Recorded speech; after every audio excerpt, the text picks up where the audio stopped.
despite the facts that we were told Bola Ahmed Tinubu, our current president, graduated from a US university as an accountant, and Buhari highest certificate was O-level, an economist and a policy analyst has made it known that Buhari is far much better in economics than Bola Ahmed Tinubu. Mr. Alaje, for joining us tonight. Now, some people have warned, be careful of the Bretton Woods institution, IMF, World Bank.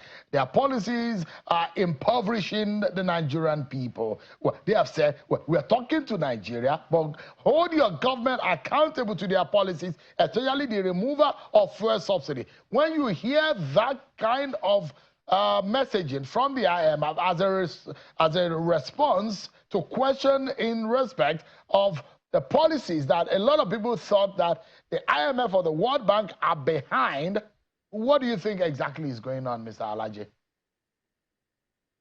Well, first of all, I think IMF now realize that the policy that has been made in Nigeria, it may take a very long time if it will ever lead to development or growth at all.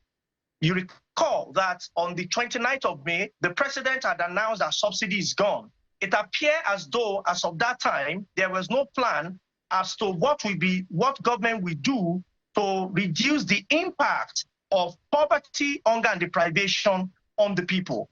But what we have seen was that I think around the second week of June, the central bank also announced the flotation of Naira. And since that happened, in a regime where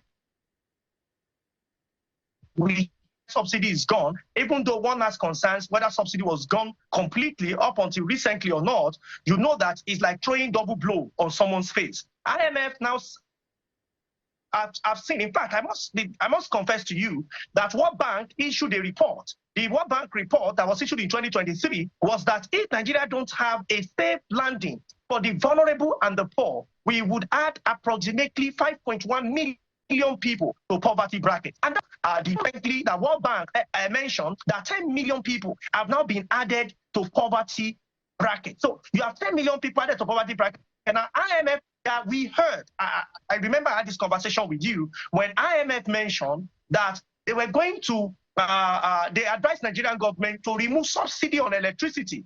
And when subsidy on electricity was removed, Nigeria resolved to having band A's, and you could see the aftermath effect on cost line and pricing. So for me, IMF is saying we are not going to take responsibility. Your government have not approached us for what's it called now? Government is yet to approach them on loans, but if government comes, they will certainly look at it on the merit of it. My advice is that you recall that this year alone, we have spent 6 trillion naira to service debt. Why did we remove subsidy? One of the arguments the last administration had was that subsidy was no longer sustainable. Why? They mentioned that we have spent 3.3 trillion. If by the end of the year 2023, we continue subsidy, we would have spent over 6 trillion naira on subsidy. This year alone, half a year, we have spent 6 trillion naira to service debt. And IMF, the same IMF, in the same report, mentioned that most part of Nigerian revenue is now spent to service debt. Now, if we think that a fire is burning a house, do we say that we should put more fuel in order to put out the fire? That would be absolute insanity. My question here, or my concern here, is that we need to do something very quickly, very urgently, other than looking at foreign loans, especially foreign loans. I remember in 2022, 2023, I did a research that revealed that 89% negative impact is what foreign loan causes for Nigeria in the last 5 years. 89% negative impact. So when IMF says that they will borrow, we have some American government saying we're going to go and borrow money, and when we borrow this money, we will use it to shore up the foreign reserve. The question is, when it finishes, what else are we going to do? Remember that the former administration printed approximately $50 billion in Naira. It was printed. And people wonder, why is inflation had remained with us for long? In fact, IMF recent report projected that Nigerian inflation will remain 32.5% by the end of 2024, and that Nigerian growth will moderate, will reduce slightly to about 32 to about 2.9% from current above 3%. So here is the point. I am of the opinion that considering the position with IMF is what we need to rethink very quickly. Right. It does not mean that all IMF policies are wrong. Right. That's not what I'm saying. Yeah. But I'm saying with the nature of our economy, we need to think very carefully again before we adopt any classical approach or classical theory or classical model, which is what drives IMF and World Bank together. Quickly, let's get it straight and let's let the cat bare. So, I mean, there are those who will say, is it true that the Tinubu government is listening to IMF or the World Bank? Is it a crime to listen to them, take their policy advisory and implementing them? There are those who ask that question. When people have criticized the government of the day of listening and implementing the policies of the IMF or the Bretton Woods institution. But the question here is, in the post-financing assessment report of the IMF, he said it clearly, categorically, that the government of Nigeria should immediately remove subsidy on fuel and electricity, that it is overburdening itself. Now, and you will hear World Bank, who says a few days ago, there must be consistency in some of the policy that the government is pursuing so that they can be able to get adequate results. Now, these policies are saying remove the burden on government, then put it on the people. That is what it looks like to me. Now, tell us, Mr. Alaje, point blank, the Tinubu government has been listening and implementing the IMF policies, true or false? Do we now regret implementing those policies because it has backfired? Is that the position of things as it is today?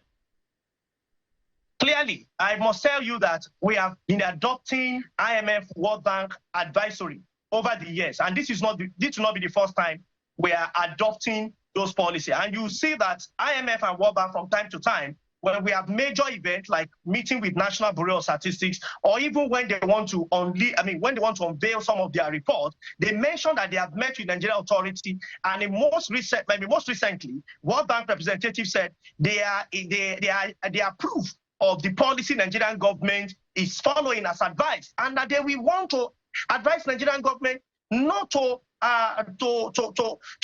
backtrack on some of those policies. Why? Because in their words, it will be disastrous. I differ completely. I remember in 2016, the IMF head that came to Nigeria, Christine Lagarde, told President Buhari that Nigerian economy is resilient, is strong, and will not go into a recession. I was in popular media station, including, I'm not sure whether Channels was involved at the time or not, but some popular media station, and I said, Nigeria economy will certainly go into a recession. How did I know? I knew because of research. I knew because of what has happened before. Nigeria economy will go into a recession when global oil prices go below certain level. Christine Lagarde, the IMF chief, could not control that price. Neither could Nigerian president, as it then was, President Buhari, control the price, or myself. Because when we make gains as a nation, we do not plan on infrastructure. We do not plan on things that drive development. And let me say my concern generally about IMF or World Bank. I am not saying they are not good institutions. No, they are great institutions. But when it comes to the issue of Africa, especially Nigeria, here is my concern. One, I have not seen direct policy that will take Nigeria from import dependence to export oriented. I have not seen that. I have not seen a policy or an advice that will liberate Nigeria from an economy that is debt-driven. And I'm not saying it is wrong to borrow. I am saying that what are we doing with the borrowings? If we are spending 6 trillion alone to service debt half a year. So, Mr. Alaje, yeah. So the big question here is that has the Tinubu government have its fingers burnt in implementing these policies? Because the truth is that for some of the policies, let me give you one straight. Especially those who will say the subsidies. Yes, we are getting more money. The subsidies, for example, I will get to subsidy. You see, so many Nigerians talk about subsidy, but the real problem we have is exchange rates. Even if we say that we are giving subsidy again, an exchange rate, and naira gets the value to 2,000, the price of PMS will still go up. Everything will go up. So on floating the naira, it was not what we should have done. I think it was not correct. It was not a correct decision to take at the time. And I will give you instance. Look at other countries that are producing oil, especially in the Middle East. I tweeted it on my X page, on my Twitter page, and a number of persons debated it, and I provided responses to them. So look at Kuwait, look at Saudi Arabia, look at United Arab Emirates. All these countries provide one subsidy, one form of subsidy or the other. But you see, that is not the great news. It's good news. The great news is that most of these countries take their currency. You see, one of the challenges we have today, if we decide to make policy, or IMF provide advisory on policies that will help Nigeria to peg exchange rate to 800, 1,000, at most 1,100 to the dollar. Then you will see that inflation will moderate. You will see that poverty level will reduce. You will see that hunger and deprivation will reduce. Mr. Alaje, I mean, like Mr. Opi will say, he wants to take Nigeria from consumption to production. If you are going to produce, it doesn't, even when you are farming, you have to wait for harvest. Yes, I mean, producing will be the perfect way for you to make your economy, you know, to be stronger. Now, the question is that the small scale and the medium scale, what is their place in our economy? Which economy in the global world is doing well without those sectors? The question here, Mr. No, they have Alaje. a lot of place.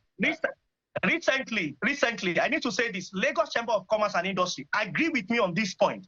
And I thought perhaps I was the only voice until Lagos Chamber of Commerce in a retreat mentioned that for them to continue to exist, Naira must be pegged, or government must give a special rate to industry at 1,000. See, no matter how small scale your business is, exchange rate will affect you. It's like air that you breathe. If you don't do something about it, if it remains volatile, it will be tantamount to deliberately weakening the powers of people in the economy. So whether we say eventually we will produce or not, well, to a large extent, that decision has to be made, and one day it will be made. This is where I'm going with my question now. So if we say we're going to do anything, it may not happen overnight. But the big deal here... It can happen overnight. No, it can happen overnight. What can this government do that can happen overnight? What can we do to absorb the shocks? I will tell you, you reveal to us with your colleagues on Channels TV how over 700 barrels of food is stolen in Nigeria under the last administration.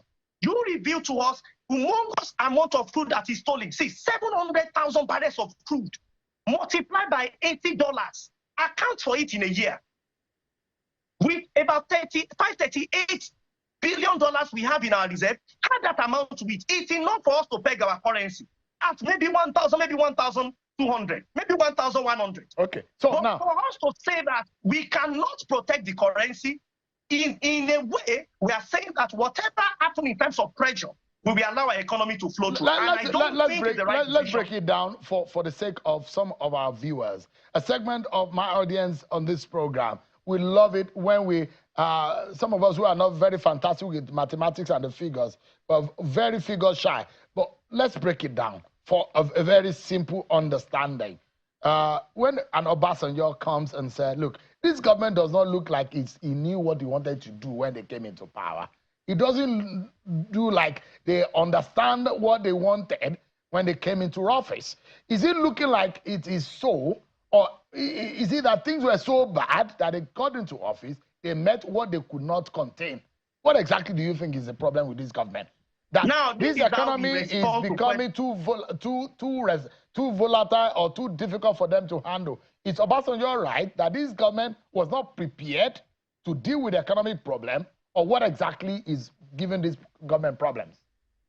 Well, I tell you that when President Tinubu came to office, he was, I assume, the most prepared individual, because the president told us during campaign that this is what he has spent his entire life. If eventually, luckily, graciously, we now have a president, President Tinubu. If we now say that he's not prepared, then I'm concerned. I think knowing what to do is the real challenge regarding our economies. Why? For most people that are steering the economy of the country, they are all following the same approach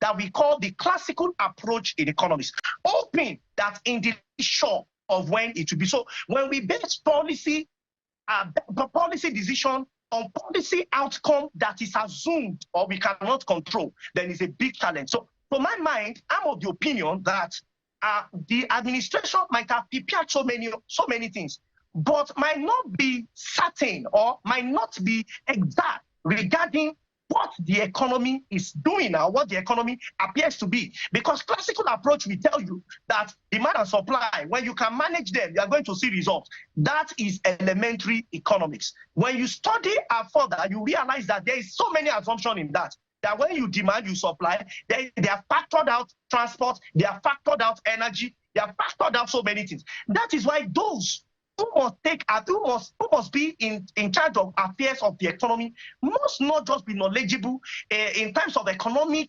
actions or economic things that has to do with the economy. They must understand clearly what are the possible hurdles that they will encounter when they are making such decisions, so that your policy aim will eventually result in the expected policy outcome. Unfortunately, have we seen that? No. Why did I say that? What should we be seeing as an economy now? Look at our GDP, around 3%. We expected, according to the budget presented by the president, that GDP should be 6%. So we are doing 50% of that.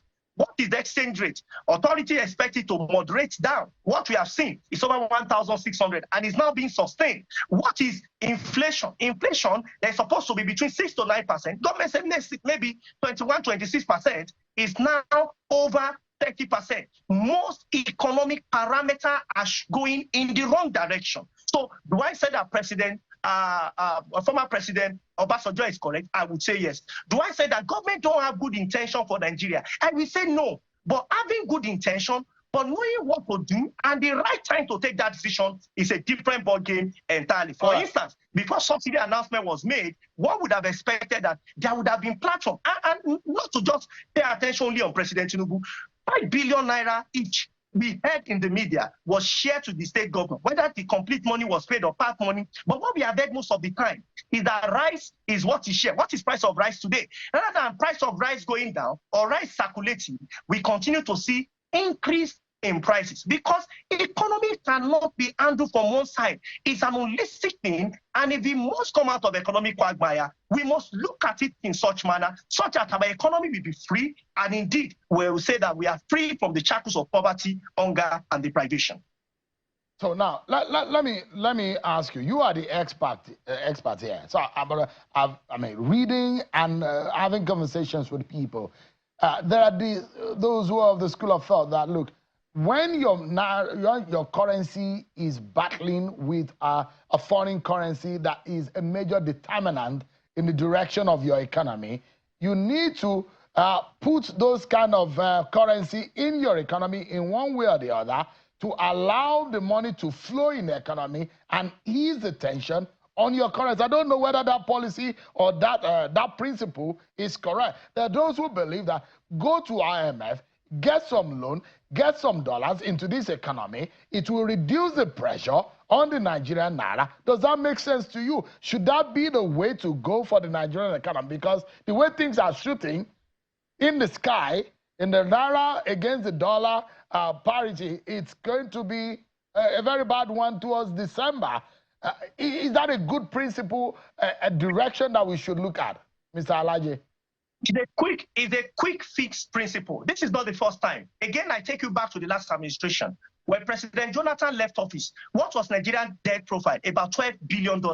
What did President Buhari, how did he leave the office? We were badly indebted, coupled with the fact that we had ways and means that made the situation worse. Let me ask you, and those people watching us all around the world today, if you want to import anything into Nigeria, for instance, from China, on an internet, I don't want to mention the website, pressing few buttons on your phone, it is so easy to import some things to Nigeria, and you pick it maybe in the post office. But let's say we want to export. I give you an instance.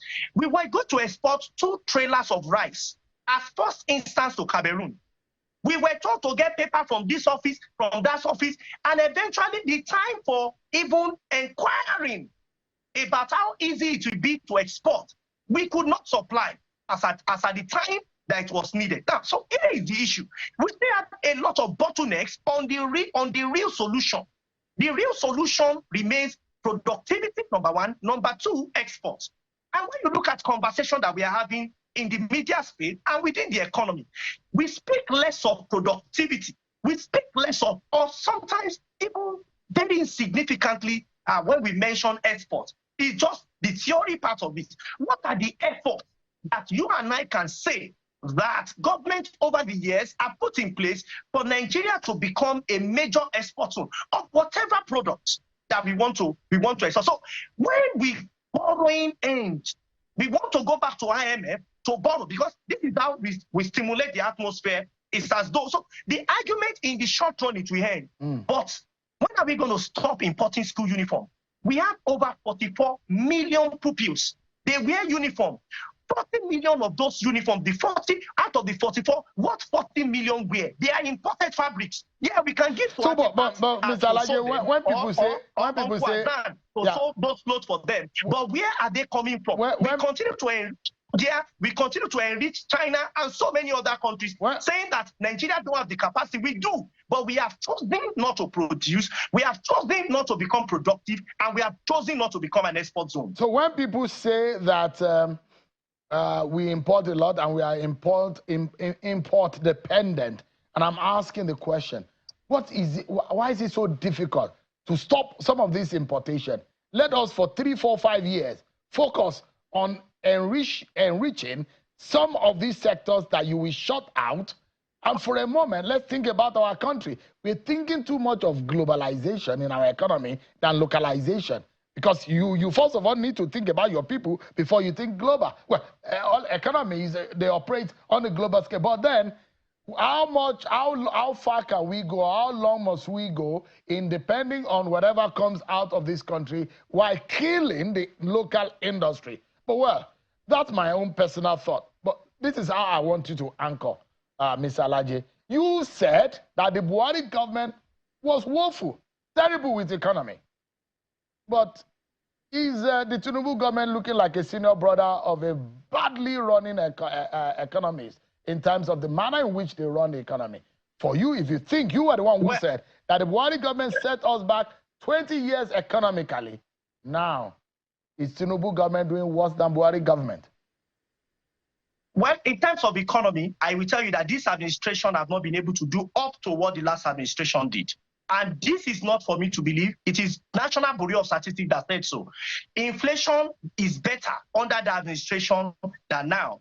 Unemployment is better because our administration, they reviewed the unemployment rate and they gave it to this administration at 4%. Now it's 5.2%. Exchange rate is better under that administration than now. What this administration has not done, that administration did very badly and woefully, was printing of currency. This administration, to my mind, except it is not yet in public domain, have not done that. Another thing this administration have done, which this administration did not do well, is that this administration has tried to improve on our foreign reserve to over 35, I think about $38 billion. But when it comes to infrastructure, apart from FCT, and I must pay attention to Lagos State that has partnered with the federal government on the Red Line project, and I've advised the remaining governors that have access to the same infrastructure, you know, that federal government has on the rail track, go and partner with Ministry of Transport, partner with the Nigerian Railway Corporation. That will bring immediate ease to your people. That is why I give so much respect to the governor of Lagos State and his team, and especially Lamata, for bringing that project to Lagos. So there are a few things they've done, but in some areas, economic indicators shows that it is worse than the former administration. Meanwhile, there are some areas they have done and they have improved on. But the things that seems to be the big elephant on the neck. Oh dear. Seems that the network is just frustrating our conversation. Dr. Paul Alaje, an economist and chief economist at SPM Professionals. Thank you so much indeed. Some of what has become a people and a poor people or average person-oriented policy, the credit score, the student loan. I hope that we'll see more of this so that the average person's life can be better. But the way things are going in the country, the poor is really suffering and they are feeling the heat. Thank you so much, Dr. Paul Alaje. You were almost saying something about the elephant in the room before the connection cut you off. The elephant in the room is exchange rate. All the gains this administration have made, exchange rate, that is, if Naira increases from 1,600 to 2,000, it will wipe off everything. All the gains. That is why we need to be extremely careful and not to listen to the sweetness, the soundness of what some institutions are telling us. If we do that, remember, I think last week or this week, you spoke with the MD of Transition Company of Nigeria, and you asked him, I watched your show with him, you asked him a sincere question. Why is the price increasing? The first response he gave to you is that, have you seen exchange rates? He said that unconsciously.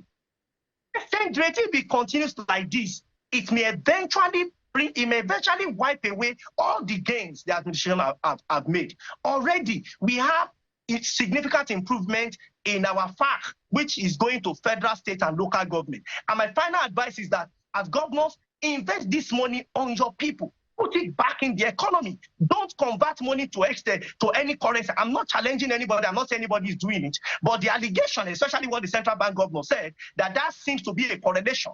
All right. Let's put it in infrastructure for local government, those that are receiving, put it in the life of your people. Let's see improvement, and let's be sincere by robbing our people and improving the quality of life of Nigerians. Thank you so much, Dr. Paul Alaje. For those who are in government, maybe you've been carried away by this different convoy, and you're not able to see the sufferings of the people. If you are in the villa, if you are in the parliament, or if you are in the judiciary, people need to understand that a lot of Nigerians are suffering. The bottom line is that the average person is finding it difficult to feed. And when that is happening, there is danger in the land. That needs to be fixed. Thank you so much for the insight tonight, Dr. Paul Alaje. This is going by the hardship and poor economic policies being implemented under this administration that has placed this country in a comatose state economically. Even the blind could see that Nigeria had been plunged into economic mess under the Bola Ahmed Tinubu-led administration.